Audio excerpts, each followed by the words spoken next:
कहाँ तो तय था चुरागा हर एक घर के लिए, कहाँ तो तय था चुरागा हर एक घर के लिए, कहाँ चुराग मैसर नहीं शहर के लिए।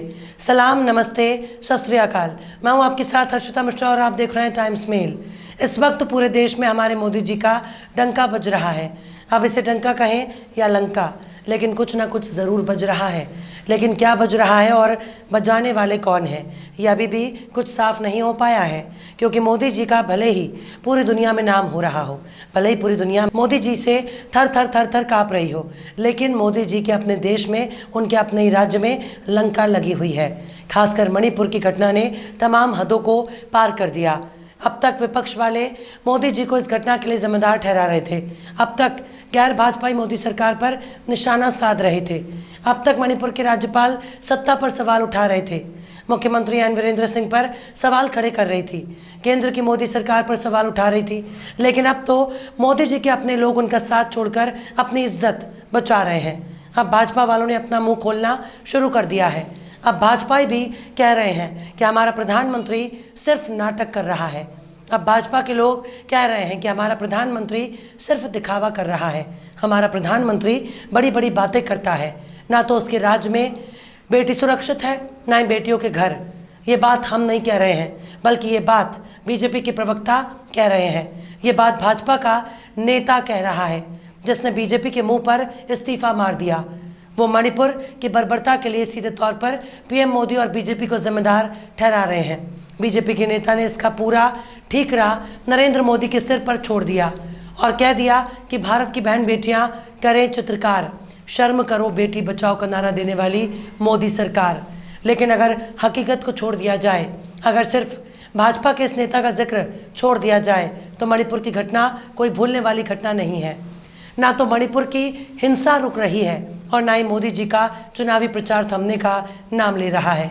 जिस तरीके से मणिपुर में आग लगाने वालों के हाथ में बड़े बड़े खतरनाक हथियार देखने को मिल रहे हैं, वो कोई देसी कट्टा या बम नहीं है, ना ही कोई तमंचा है, ना ही कोई चाकू छुरा है जिसके दम पर पूरा मणिपुर लूट लिया जाए। बल्कि मणिपुर को जलाने वाले आतंकियों के हाथ में हथियार कहाँ से आ रहे हैं और इनको हथियार कौन दे रहा है।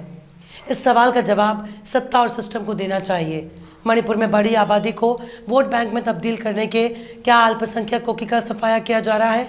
वहाँ का मुख्यमंत्री चैन से सो रहा है और कह रहा है कैसे एक दो नहीं कई घटनाएं हो रही हैं। लेकिन मुख्यमंत्री एन वीरेंद्र सिंह ने अपने नाकारा होने का सबूत पेश कर दिया, फिर भी भाजपा ने उसे मुख्यमंत्री के ओहदे से नहीं उतारा। और तो और वहीं मुख्यमंत्री मणिपुर का माई बाप बनकर बैठा है। ना तो उसे हटाने की हिम्मत बीजेपी में है, ना ही मोदी जी में। किसी भी राज्य में गृह युद्ध होता है या फिर हिंसा होती है तो उसे राज्य प्रायोजित ही माना जाता है, यानी राज्य की मर्जी के मुताबिक हिंसा होती है।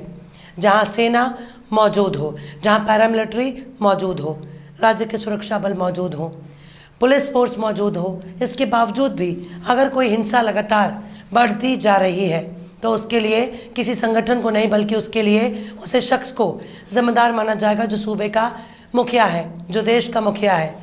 ऐसे में मुख्यमंत्री एन वीरेंद्र सिंह को उनके पदों पर बने रहने का कोई हक नहीं है। जिस मणिपुर का नाम सुनकर नरेंद्र मोदी जी का कलेजा फट रहा था, वही नरेंद्र मोदी जी मणिपुर पर सवाल उठाने को राजस्थान और छत्तीसगढ़ की याद दिला रहे हैं। लेकिन क्या मोदी जी ये बता सकते हैं कि क्या राजस्थान और छत्तीसगढ़ के हालात मणिपुर के जैसे हैं? मणिपुर में 60,000 से ज़्यादा लोग अपने घर बार को छोड़कर रात कैंप में रहने के लिए मजबूर हैं। मणिपुर में फंसे लोगों को दूसरे राज्यों में ले जाया जा रहा है। क्या यही हालात राजस्थान और छत्तीसगढ़ में है? नहीं ना। मणिपुर के लोगों को अपना ही राज्य छोड़कर दूसरे राज्यों में जाकर शरण लेनी है। ये सब कुछ पूर्वोत्तर के राज्य मणिपुर में हो रहा है। लेकिन इस तरह की घटनाएं बीजेपी के दौर में हो रही हैं। बीजेपी को अपना गाल बजाने के बजाय अकल से काम लेना चाहिए। भाजपा अभी भी बेशर्मी के साथ मणिपुर की घटना पर सवाल उठाने वाले लोगों पर ही जमकर बरस रही है। संसद में चर्चा भी नहीं करना चाहती। यहाँ तक कि हमारे प्रधानमंत्री को संसद से बाहर मणिपुर का जिक्र करके अपने दिल की तकलीफ को बयान करते हैं, लेकिन वो खुद मणिपुर की घटना पर जवाब देने में संसद को छोड़कर भागते फिर रहे हैं। भाजपा परेशान है, लेकिन विपक्षी गठबंधन नरेंद्र मोदी से इसका जवाब मांग रही है और मोदी जी जवाब न देकर दूसरे नेताओं के जरिए सवाल का जवाब दिलाना चाहते हैं। लेकिन जिस तरीके से बीजेपी के नेता ही अपना इस्तीफा भाजपा के मुंह पर मार रहे हैं, उससे तो यही लगता है कि मणिपुर में बहन बेटियों के साथ होने वाली दरिंदगी को भाजपा के कैरेक्टर पर दाग बन चुकी है और बीजेपी के नेता अब अपने दामन को छोड़कर भाजपा का ठप्पा मिटाना चाहते हैं। आखिर क्यों? भाजपा के भीतर ही भाजपा के खिलाफ तो लग रही बगावत। आखिर क्यों मणिपुर की घटना के लिए पूरी तरह से मोदी जी को जिम्मेदार मान रहे हैं भाजपा नेता? आखिर क्यों बेटी बचाओ का नारा देने वाली मोदी सरकार अपने ही नारे का कर रही है बंटाधार? बताएंगे आपको और भी बहुत कुछ, लेकिन आप अगर हमारे चैनल पर नए हैं और पहली बार हमारी वीडियो को देख रहे हैं तो आप हमारे चैनल टाइम्स मेल को सब्सक्राइब कर लें, वीडियो को लाइक कर दें और बेल आइकन का नोटिफिकेशन बटन भी प्रेस कर दें ताकि बिना देरी हमारी हर खबर आपको मिलती रहे। लौटते हैं अब खबर की तरफ। इस वक्त तो पूरी दुनिया में हमारे मोदी जी का डंका बजे या ना बजे, लेकिन भाजपा के भीतर मोदी जी के खिलाफ डंका ज़रूर बज रहा है। संसद में मोदी जी सवाल का जवाब देने से भाग रहे हैं। उनके सांसद पूर्ण बहुमत में होने के बाद भी मोदी जी को मणिपुर की घटना पर बचाने की कोशिश कर रहे हैं। विपक्ष के मुट्ठी भर सांसदों के सवालों से घबराए मोदी जी उनका सामना करने से बच रहे हैं, लेकिन अब बीजेपी के भीतर ही मोदी जी के खिलाफ गुस्सा देखने को मिल रहा है। मणिपुर में हुई हिंसा और महिलाओं पर हुए बर्बरता और बलात्कार की घटनाओं को लेकर जिस तरीके से पूरे देश में आवाज़ बुलंद हो रही है, उससे अब साफ हो रहा है कि भाजपा ज़्यादा दिनों तक इस मुद्दे पर भाग नहीं सकती। अब बिहार में बीजेपी के प्रवक्ता विनोद शर्मा ने बीजेपी से इस्तीफा दे दिया है। बीजेपी नेता विनोद शर्मा ने इस्तीफा देने के पीछे की सिर्फ एक ही वजह बताई और वो है मणिपुर का मुख्यमंत्री 80 दिन तक खामोश रहने के बाद कार्रवाई की बात करता है और हज़ारों की भीड़ के बजाय चंद लोगों को पकड़कर मामले को शांत कराने की कोशिश करता है और कहता है कि ऐसी घटनाएं यहाँ बहुत हो चुकी, लेकिन यह भाषा मणिपुर के मुख्यमंत्री के नाकाबिल होने का सबूत है।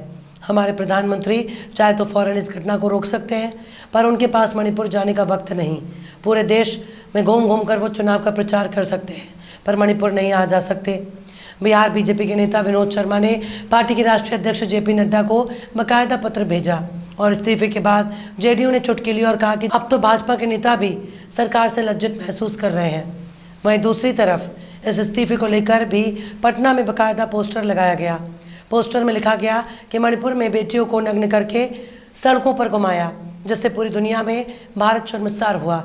इसके लिए मणिपुर में बीजेपी के मुख्यमंत्री एन बीरेन सिंह जिम्मेदार है। उनका बचाव करने वाले पीएम नरेंद्र मोदी भी उतने ही जिम्मेदार हैं।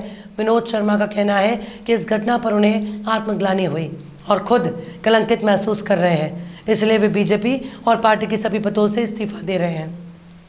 बीजेपी के प्रवक्ता और मीडिया पैनलिस्ट विनोद शर्मा ने लिखा कि 80 दिनों तक कोई कार्रवाई नहीं की गई। मैं राष्ट्र प्रेम, बेटी बचाओ और भारतीय सनातन संस्कृति का झांसा देने वाली बीजेपी में कार्य कर कलंकित महसूस कर रहा हूं। अगर प्रधानमंत्री मोदी में थोड़ी सी इंसानियत होती तो तत्काल मुख्यमंत्री बीरेन सिंह को बर्खास्त कर देते या प्रधानमंत्री पद से खुद इस्तीफा दे देते। अतः आपसे आग्रह है, मेरा इस्तीफा तत्काल स्वीकार करें। विनोद शर्मा ने बीजेपी का साथ छोड़ दिया, लेकिन उन्होंने फिलहाल अगले कदम के बारे में कुछ नहीं बताया। किस पार्टी के साथ जाएंगे या करेंगे, इसके लिए अभी इंतज़ार करना होगा। आपको बता दें कि विनोद शर्मा बिहार बीजेपी के प्रमुख पैनलिस्ट में से एक थे। डिबेट में मुखर होकर पार्टी का पक्ष रखते थे, लेकिन भाजपा के नेता ने जिस तरह से बीजेपी से अपना नाता तोड़ा, उसने बेटी बचाओ के नारे पर सवाल खड़ा कर दिया और सोचने पर मजबूर कर दिया, क्या यही बेटी बचाओ का नारा है? वाकई हमारे प्रधानमंत्री मणिपुर से इतना क्यों भाग रहे हैं, इसका जवाब तो वही दे सकते हैं, लेकिन वो जवाब देना ही नहीं चाहते। बहरहाल चलते चलते आखिर में अकबर इलाहाबादी ने भी क्या खूब फरमाया है, हंगामा है क्यों बरपा थोड़ी सी जो पीली है। हंगामा है क्यों बरपा थोड़ी सी जो पीली है, डाका तो नहीं मारा, चोरी तो नहीं की है। फिलहाल इस वीडियो में बस इतना ही। ये वीडियो आपको कैसा लगा कमेंट बॉक्स में ज़रूर बताइएगा। वीडियो पसंद आए तो लाइक करें। हमारे वीडियो लिंक को फेसबुक, ट्विटर, व्हाट्सएप पर अपने रिश्तेदार, यार, दोस्तों को भी शेयर करें और बेबाक, निष्पक्ष, स्वतंत्र पत्रकारिता को सपोर्ट करने के लिए आप हमारे चैनल टाइम्स मेल को ज़रूर से सब्सक्राइब करें और हाँ, बेल आइकन की घंटी वाली बटन भी आप ज़रूर से दबा दें ताकि आपको हमारे आने वाले नए वीडियो की नोटिफिकेशन फ़ौरन ही मिल जाए। फिर मिलता है किसी और वीडियो में एक नई खबर के साथ। हर्षिता मिश्रा को दीजिए इजाज़त। जय हिंद। तो देख लिया आपने हमारे इस वीडियो को। हमें उम्मीद है कि आपने हमारे वीडियो को लाइक किया होगा और दूसरों को भी शेयर किया होगा। अगर अभी तक आपने हमारे चैनल टाइम्स मेल को सब्सक्राइब नहीं किया है तो जल्दी से सब्सक्राइब कर दें और बेल आइकन भी प्रेस कर दें।